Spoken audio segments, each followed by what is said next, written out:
Hi, family. We're back with another vlog.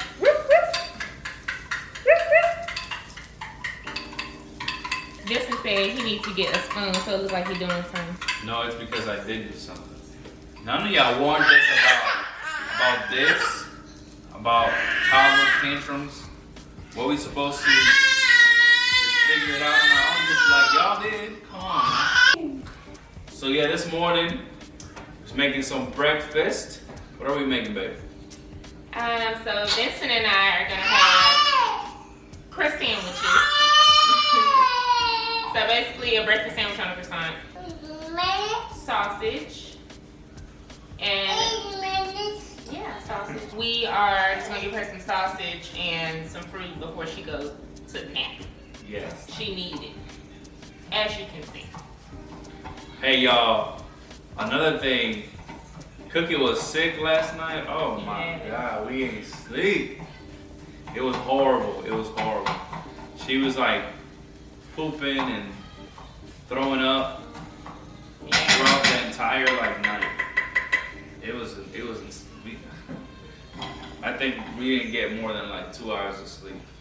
So we have a doctor's appointment today. It's actually an appointment with my midwife. We realized that the only option with the doctor that I currently go to is to have a C-section, and I just don't want to experience that again unless absolutely needed. So last time I had a midwife. Her name was Angelina. She was awesome, and but when it got down to the very end, she let me make the decision for myself. She didn't pressure me, but she let me make the decision to go ahead and get a C-section, which her recommendation was to wait another week and see how things go if Bella got into position. When you get down to 38, 39 weeks, you are absolutely exhausted. And the only thing that you can think of is getting your baby here and getting your baby here safely as soon as possible. So I opted to go ahead and get a C-section instead of waiting an additional week to have my home birth. Looking back on it, I really, really, really wish I would have just pushed through and not made the decision to get a C-section, because I think I just kind of ruined it. I got in my head and I was just tired and I was ready. But I really wish I was scared too. Yeah, I was scared. I was terrified. I was I was asking, well, what are the possibilities? The possibilities were she may come out with a bruised shoulder, or getting past one of my fibroids that was actually kind of in the way of my birth canal. That fibroid could possibly, once your cervix opens, the fibroid may not be in the way anymore. But I didn't wait to see it out there. I just said, nah, let me go ahead and skip this C-section with the doctor who's already been seeing me, instead of waiting until I have an emergency and then some random doctor is delivering our baby. I wanted to put my trust in the person who I already knew about. So that's what I did. Anyway, I don't want to do that this time. I also had a lot of people in my ear last time. I had the specialist, we had the specialist, we had the doctor, and we had our midwife. And then we also had a doula. Yeah. So while our midwife and doula were on the same page. Yeah, exactly. Our midwife and doula were on the same page, but our doctor and the specialist were you need to have a C-section. I don't think that every birth needs to result in a C-section. And then coming to realize that a C-section was our doctor's preference. Hey! It's nap time. What is going on with you? Yeah.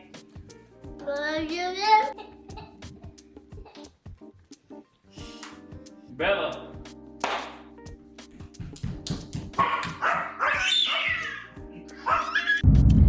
Round 2 of going to the doctor by myself.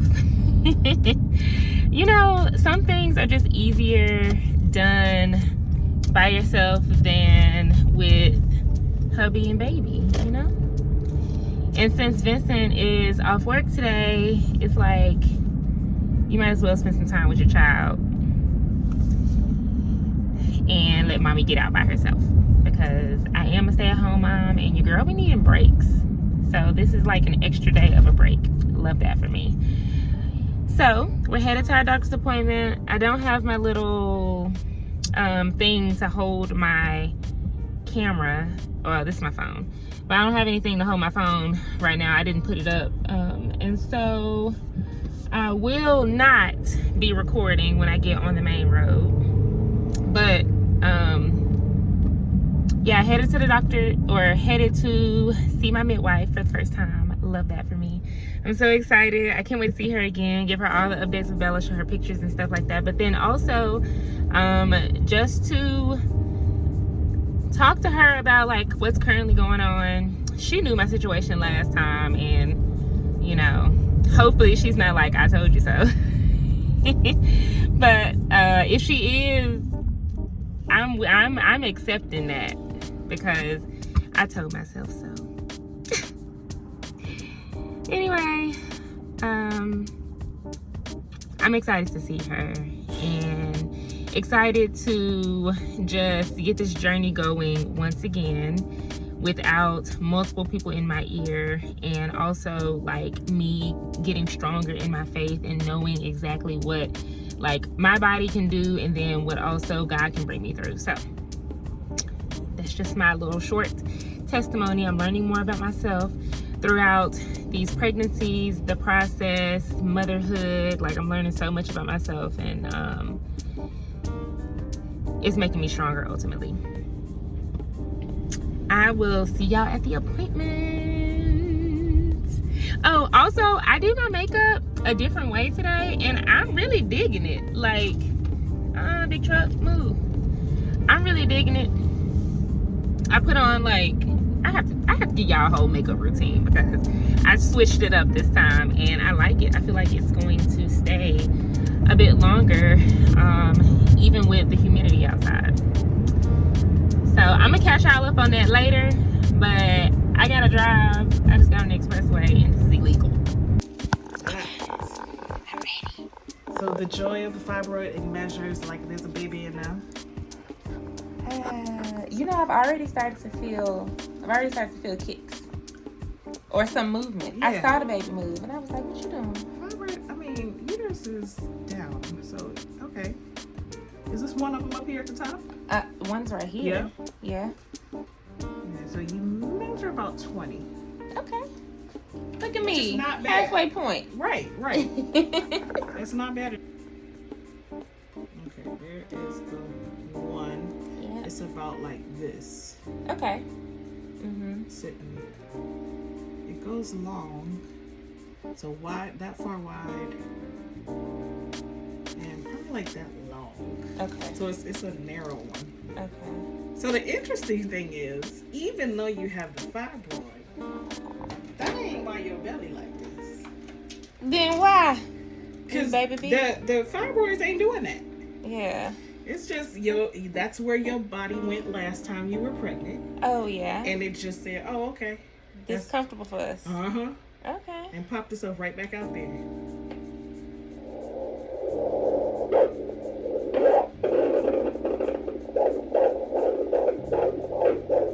That baby active too. Yeah. Sitting right exactly where you felt it. Yeah. Okay. All right. So that explains a lot then.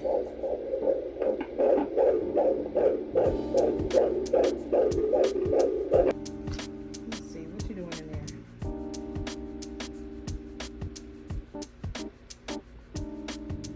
So I gotta get around your the joy. See if I can see your face or whatever. The doctor's appointment went great. I am 18 weeks and some, but I'm measuring more so around like 20. And I'm healthy.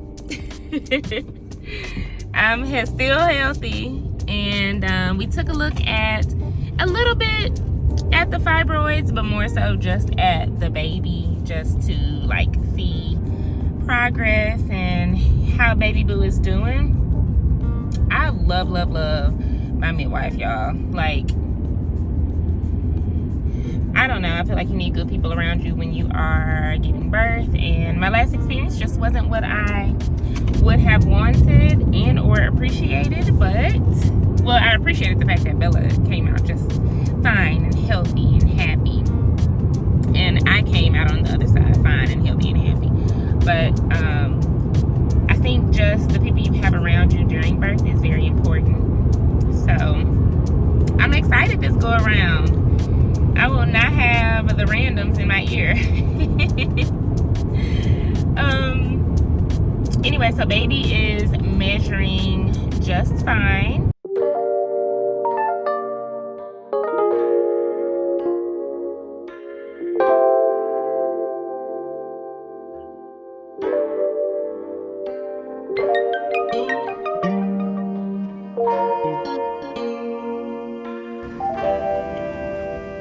Oh, they're mommies.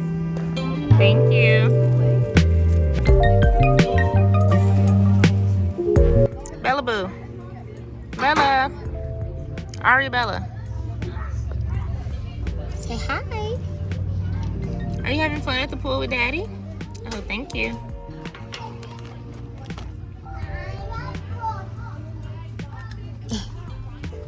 So what it do? What's up? Y'all been having a good time? We are. The weather's really nice. It's not super hot. Yeah. And then like we get the sun like hides for a few minutes into a cloud, and like it's just perfect. Real cute. I need my bathing suit too. I'm just gonna sit here until they're ready to go. I'm hungry and I want pizza. I think baby wants pizza too. Julia, you know I never make food. Yeah. This is my one piece of chicken.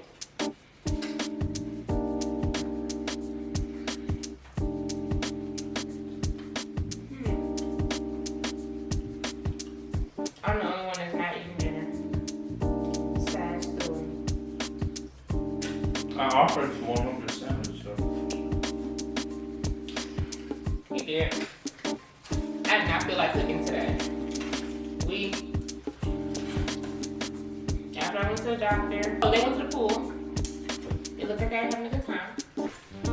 And then we came home. Bella was supposed to take a nap. She didn't. Then someone to the store and got sandwiches because I did not feel like cooking anything. The weather was really nice. We had some nice snacks. We were able to eat a little bit. Got in the water. It was nice and sunny. Swam a little bit.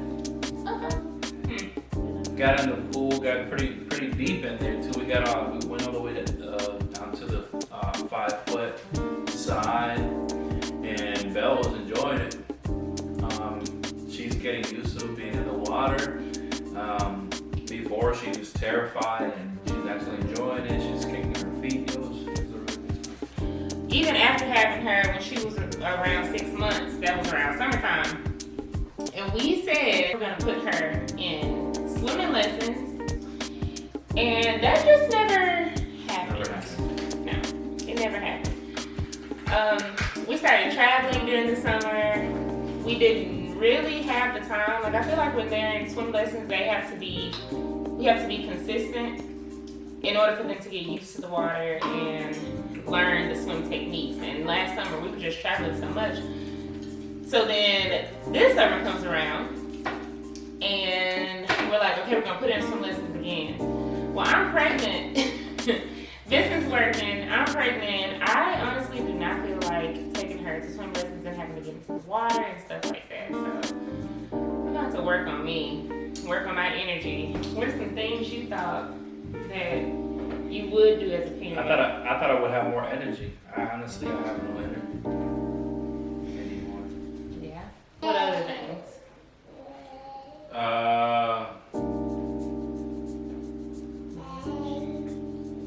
Yeah, keeping up with your relationship. I think that we know we have to do more. It's just hard. We recently had a nanny and went on a date, and we need to do that more often. There's a bunch of stuff that we thought we would do as parents that's actually just not a reality. And then you have the thing of how you thought marriage would be versus how it actually is. How you thought parenthood would be versus what it actually is. But I think we should make an entire YouTube video on those topics because I don't know, my perception of what marriage was pre-marriage is vastly different than how it actually is. And just the things that you need to be willing to do and like the sacrifices that you have to make kind of to make a marriage work, you know? You have to actually put in work. It's not easy. I did read something that says if you have to fight for your marriage, then that marriage isn't for you. And I think that's absolutely incorrect. Like, I think what's worth having is worth fighting for. And not that we've had to like fight for our marriage, honestly. Like, we've been through hard times together, but not anything that tore us apart. But But it's just like the things that you see on the internet about marriage and relationships versus how it actually is, and the things that you have to overcome and things you have to do. And same thing with parenthood. It's crazy. It's vastly different. Like, nobody talks about the reality of it. People always talk about all their highs and the things that like their significant other does for them, but they don't talk about the hardships that you have to go through together as a couple in order to bring you close together. Or as parents, in order to bring you close together as a couple, or to help you to parent better, you know? And I think that's important because you don't want to give people, I mean, I know that we're not the biggest people on Instagram or whatever, but a lot of people do, you know, watch what we do and say, so I think it's a big responsibility what we say, so I think it's misleading to like just show people the highs and not be real, not let them know that, hey, not every day is gonna be perfect, not every topic is gonna be agreed on, and there's gonna be bumps on the road. So I think it's a responsibility of like content creators and people with platforms to let people know, like, hey, like we do have wonderful things that do happen in our marriage, but you know, it's a real marriage, and we argue and have disagreements, and like that's real, you know. When people just show that their relationship is perfect, it's making people feel like, hey, why don't I have the same with my spouse? Like, why is it that like I have disagreements with my spouse? Right. These people seem to have it going well. Why can't we get like that? And those unrealistic expectations can weigh down on relationships. And I think, obviously, to a degree it does affect people when they do see these celebrities or influencers, with these incredible relationships. Hey, what's going on? What are we doing wrong? And in reality, you probably are in a way better, less toxic relationship. And as you know, like you see celebrities getting together all the time, and then 2 months in, they're like divorcing. So yeah, they just don't get driven away by like the glam and all the BS that's shown. We already spoke about it, and we barely got any sleep, and we're looking for a home for Cookie too as well. If anybody in the comments is looking for a beautiful, young-hearted 16-year-old dog, stop playing with me. let us know and we'll send her via FedEx. He's so mean.